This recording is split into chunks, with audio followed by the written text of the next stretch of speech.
நாகர்கோவில் மாவட்ட ஆட்சியர் அலுவலகம் முன்பு அதிமுக சார்பில் இன்று கண்டன ஆர்ப்பாட்டம் நடைபெற்றது. இதில் தமிழகத்தில் திமுக அரசு 3வது முறையாக மின் கட்டணத்தை உயர்த்தியுள்ளது மற்றும் நியாய விலை கடைகளில் வழங்கப்பட்டு வரும் பருப்பு பாமாயிலை நிறுத்த முயற்சிப்பதை கண்டித்து கோஷங்கள் எழுப்பப்பட்டன. இதில் அதிமுக அமைப்பு செயலாளர் தளவாய் சுந்தரம் தலைமையில் திரளானோர் கலந்து கொண்டனர். கன்னியாகுமரி மாவட்டம் உண்ணாமலை கடையைச் சேர்ந்த அஜின், ஜஸ்டின் பிரகாஷ், சங்கர் ஆகிய 3 பேரும் நேற்று மார்த்தாண்டத்திற்கு பைக்கில் சென்றனர். அப்போது கீழ்பொம்மத்தில் எதிரே வந்த கார் மீது பைக் மோதியதில் 3 பேரும் தூக்கி வீசப்பட்டு படுகாயத்துடன் மருத்துவமனையில் அனுமதிக்கப்பட்டனர். இந்த விபத்து குறித்த CCTV காட்சிகள் சமூக வலைதளங்களில் வைரலாக பரவி வருகின்றது. பாஜகவின் முதல் சட்டமன்ற உறுப்பினர் சி. வேலாயுதன் நினைவு மணிமண்டபம் திறப்பு விழா இன்று சுங்கான்கடை அருகே அவரது இல்லத்தில் நடைபெற்றது. பாஜக மாநில தலைவர் அண்ணாமலை மணிமண்டபத்தை திறந்து வைத்து பேசும்போது 10 மற்றும் 12ஆம் வகுப்பு முதல் மதிப்பெண் பெற்ற 6 மாணவ மாணவியர்களுக்கு வேலாயுதன் நினைவாக பாஜக சார்பில் 3 லட்சம் ரூபாய் ஊக்கத்தொகை வழங்கப்படும் என கூறினார். கன்னியாகுமரி மாவட்டம் பூதப்பாண்டி நன்றிக்குழி சாலையில் நேற்று மாலை சாலையின் குறுக்கே ஆடு வந்தது. இதனால் அவ்வழியே வேகமாக வந்த லோடு ஆட்டோ டிரைவர் பிரேக் பிடித்தார். இந்நிலையில் பின்னால் வந்த அரசு பேருந்து லோடு ஆட்டோ மீது மோதியது. இதில் ஆட்டோவில் இருந்த காய்கனிகள் சாலையில் சிதறின. மேலும் பேருந்தின் முன்பக்க கண்ணாடி உடைந்தது. இந்நிலையில் விபத்தின் CCTV காட்சிகள் வெளியாகியுள்ளது. 2024-25ஆம் ஆண்டிற்கான மத்திய பட்ஜெட் தாக்கல் செய்யப்பட்ட நிலையில் மரியாதை நிமித்தமாக நிதியமைச்சர் நிர்மலா சீதாராமன் குடியரசுத் தலைவர் திரௌபதி முர்முவை இன்று சந்தித்தார். சிகப்பு நிற வெல்வெட் பெட்டியில் வைக்கப்பட்ட டேப்லெட்டுடன் அவர் சந்தித்து ஆலோசனை மேற்கொண்டார். அப்போது நிர்மலாவுக்கு அவர் இனிப்பு ஊட்டி வாழ்த்து தெரிவித்தார். பட்ஜெட் நாட்டுக்கு பல்வேறு புதிய வாய்ப்புகளை உருவாக்கியுள்ளதாக மத்திய நிதியமைச்சர் நிர்மலா சீதாராமன் தெரிவித்துள்ளார். இதுகுறித்து செய்தியாளர்களிடம் பேசிய அவர் மக்களுக்கான வரி நடைமுறைகள் எளிமையாக்கப்பட்டுள்ளதாக கூறினார்.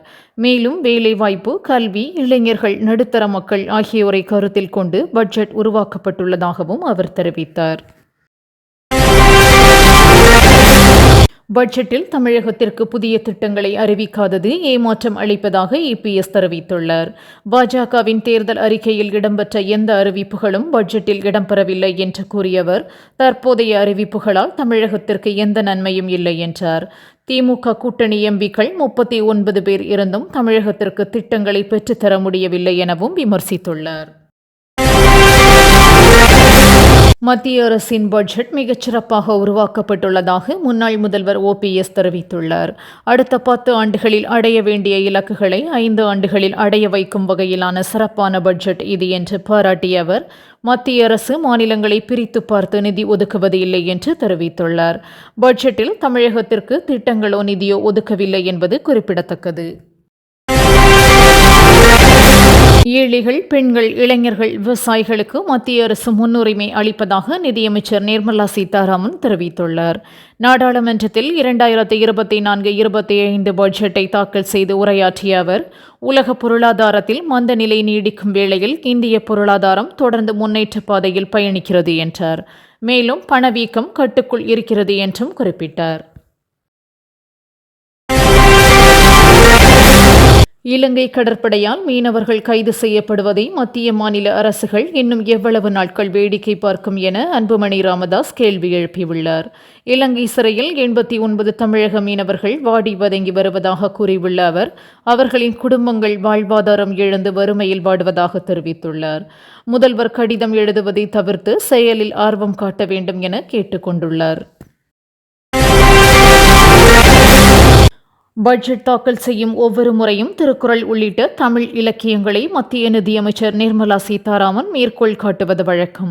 2019 முதன்முறையாக பட்ஜெட் தாக்கல் செய்த போதில் இருந்து இந்த வழக்கத்தை அவர் பின்பற்றி வருகிறார். இம்முறை தனது உரையில் எதையும் மேற்கோள் காட்டவில்லை. இதனை விமர்சித்து தமிழை புகழ்வதெல்லாம் வெறும் தேர்தல் நாடகமாக நெட்டிசன்கள் கேள்வி எழுப்பியுள்ளனர். அனைவருக்குமான பட்ஜெட்டை நிதியமைச்சர் நிர்மலா சீதாராமன் தாக்கல் செய்துள்ளதாக பிரதமர் மோடி பெருமிதம் தெரிவித்துள்ளார். பட்ஜெட் குறித்து கருத்து தெரிவித்துள்ள அவர், கல்வி மற்றும் திறன் மேம்பாட்டிற்கு பட்ஜெட்டில் முக்கியத்துவம் அளிக்கப்பட்டுள்ளதாகவும், சமூகத்தின் அனைத்து படிநிலைகளையும் இந்த பட்ஜெட் வலுப்படுத்தும் என்றும் கூறினார். மேலும் ஏழைகளுக்கும் இளைஞர்களுக்கும் பலம் அளிக்கும் என்றார். 2024-25 ஆண்டிற்கான பட்ஜெட்டை நிதியமைச்சர் நிர்மலா சீதாராமன் 86 நிமிடங்களுக்கு வாசித்தார். பீகார், ஆந்திராவுக்கு பல்வேறு சிறப்பு திட்டங்கள் அறிவிக்கப்பட்ட நிலையில் தமிழ்நாடு என்ற வார்த்தையே இடம்பெறவில்லை. மெட்ரோ திட்டங்களுக்கு நிதி ஒதுக்க முதல்வர் ஸ்டாலின் வலியுறுத்திய நிலையில் அது பற்றிய எந்த அறிவிப்பும் இடம்பெறவில்லை. அத்துடன் எய்ம்ஸ் மருத்துவமனை குறித்தும் எந்த அறிவிப்பும் வரவில்லை. இந்திய கிரிக்கெட் அணியின் தலைமை பயிற்சியாளராக கௌதம் கம்பீரை கடந்த வாரம் தேர்வு செய்தது பிசிசிஐ. இதனைத் தொடர்ந்து அப்பொறுப்பினை அவர் ஏற்றுக்கொண்டதாக அறிவித்து பிசிசிஐ வீடியோ வெளியிட்டுள்ளது. ஜூலை 27 தொடங்கும் இலங்கைக்கு எதிரான தொடருக்காக இந்திய வீரர்கள் கடுமையான பயிற்சியில் ஈடுபட்டு வருகின்றனர். அவர்களுக்கு தன்னுடைய ஆலோசனைகளை கம்பீர் வழங்கி வருகின்றார். நாட்டின் வளர்ச்சியை கடந்து மக்கள் நலனை உறுதி செய்ய சுகாதாரம், கல்வி, வேளாண்மை ஆகிய துறைகளுக்கு முக்கியத்துவம் அளிக்கப்பட வேண்டும் என்று பட்ஜெட் குறித்து ராமதாஸ் கருத்து தெரிவித்துள்ளார். சேமிப்புகளை ஊக்குவிக்கும் பழைய வருமான வரி முறையில் மாற்றங்கள் செய்யப்படாததும், தமிழக வளர்ச்சிக்கான திட்டங்கள் அறிவிக்கப்படாததும் ஏமாற்றம் அளிப்பதாகவும் அவர் குறிப்பிட்டுள்ளார். கல்வி மற்றும் திறன் மேம்பாட்டிற்கு பட்ஜெட்டில் முக்கியத்துவம் தரப்பட்டுள்ளது என பிரதமர் நரேந்திர மோடி கூறியுள்ளார். 2024-25 பட்ஜெட் குறித்து வீடியோ வெளியிட்டுள்ள மோடி, பல கோடி வேலைவாய்ப்புகளை உருவாக்கும் வகையிலான பட்ஜெட் இது. முத்ரா கடன் திட்ட நிதி ரூபாய் 10 லட்சத்தில் இருந்து ரூபாய் 20 லட்சமாக உயர்த்தப்பட்டதால் பெண்கள் பயன்பெறுவர். சிறு குறு மற்றும் நடுத்தர தொழில் நிறுவனங்களுக்கு ஊக்கமளிக்கும் வகையிலான பட்ஜெட் என்று தெரிவித்துள்ளார். காங்கிரஸ் கட்சியின் தேர்தல் வாக்குறுதிகள் அப்படியே பட்ஜெட்டில் இடம்பெற்றுள்ளதாக காங்கிரஸ் தலைவர் கார்கே விமர்சித்துள்ளார்.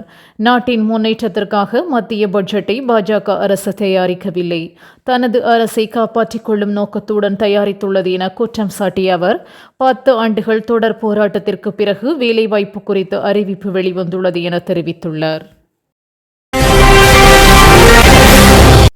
2024 மத்திய பட்ஜெட் நாற்காலியை காப்பாற்றுவதற்கானது என ராகுல் காந்தி விமர்சித்துள்ளார்.